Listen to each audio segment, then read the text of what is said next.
Have you ever noticed how some monsters appear only briefly, yet linger in your mind far longer than the film itself? In Pan's Labyrinth 2006, there is one such creature, a pale, sagging figure with eyes in its palms. We know him as the Pale Man. And the remarkable thing is this: he appears for barely 3 minutes in a 2-hour film, yet he has become one of the most iconic monsters of modern cinema. Today, we'll look at who he is, how he was made, and why such a short appearance left such a lasting mark. The first interesting fact is that the Pale Man is never named inside the story, yet appears with an official name only in the end credits. Throughout the entire film, no character ever says his name.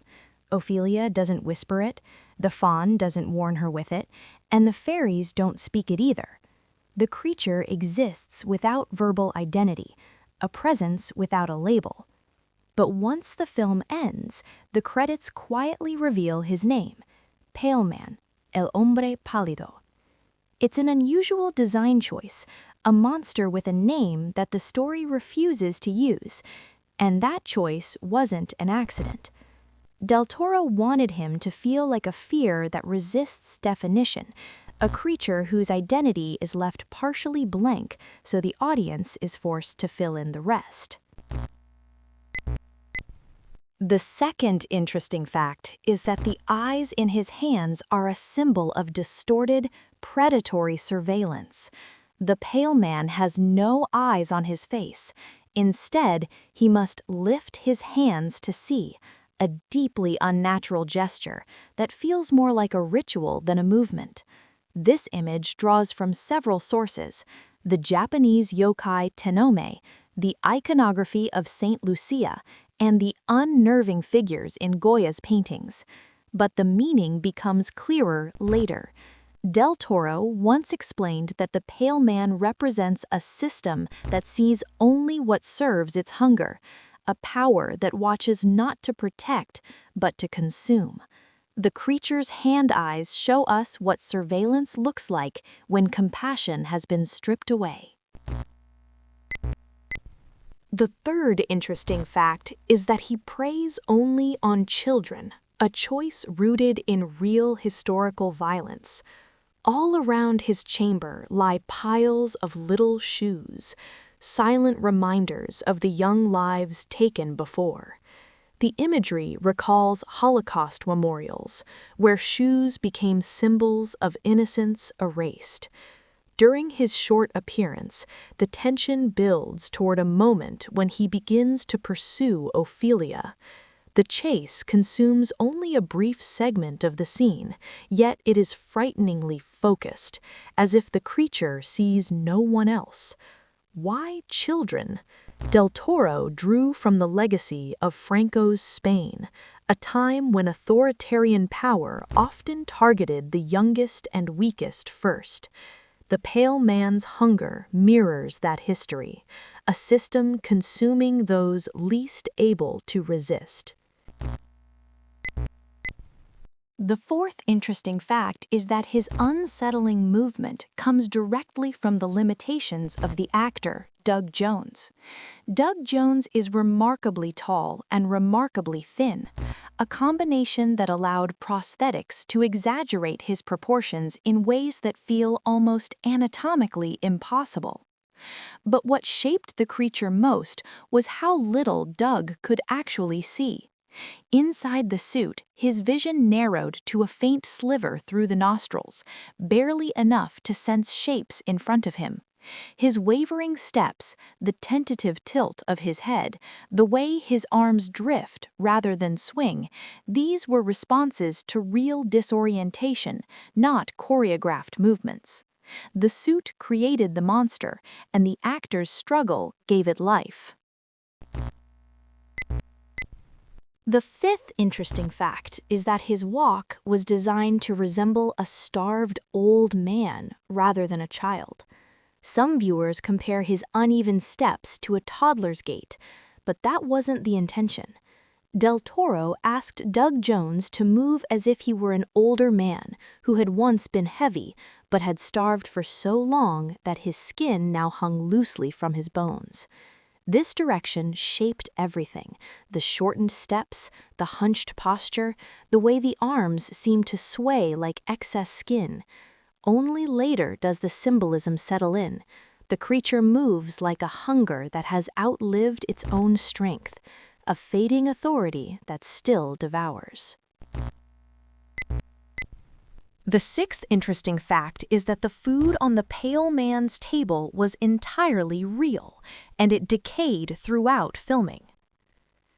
The banquet stretched across a long wooden table, covered with pastries, fruits, and roasted meats. But none of it was plastic. Everything was real food placed under hot lights in a closed set. It didn't take long for the feast to rot. By the second day of shooting, the smell had become overwhelming, and the crew laid ice along the floor just to slow the decay. Del Toro insisted on real food, so the textures, colors, and sense of corruption would be captured naturally on camera.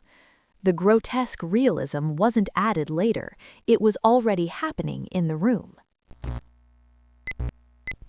The seventh interesting fact is that a near accident caused by poor visibility ended up shaping the final performance.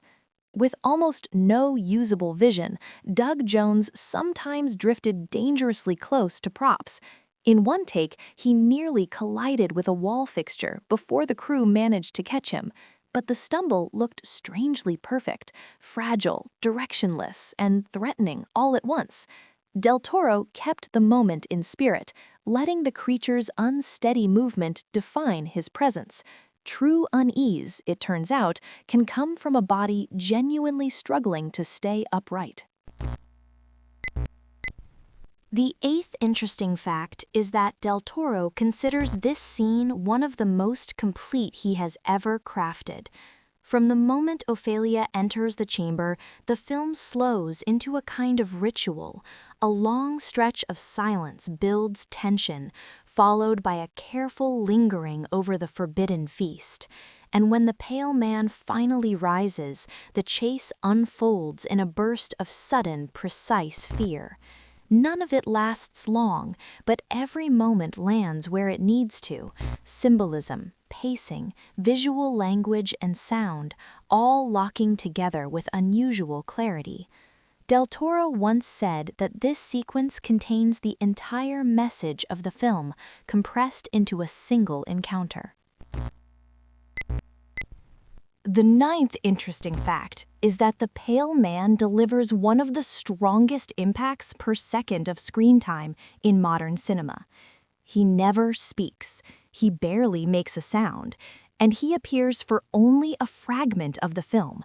Yet his scene has amassed millions of online views, regularly ranks among the scariest moments in cinema, and for several years after release, his name was searched more often than Ophelia's. Very few monsters achieve such resonance with so little time on screen.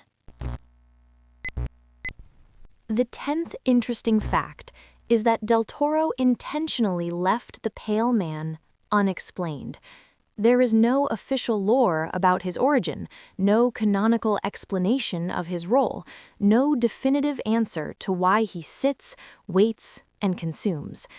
Del Toro has said that a creature endures longer when it resists explanation. Meaning grows in the gaps, in what is implied rather than confirmed.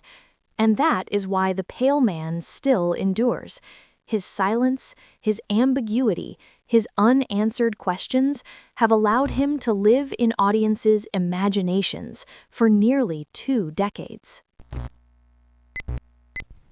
The pale man is more than a monster.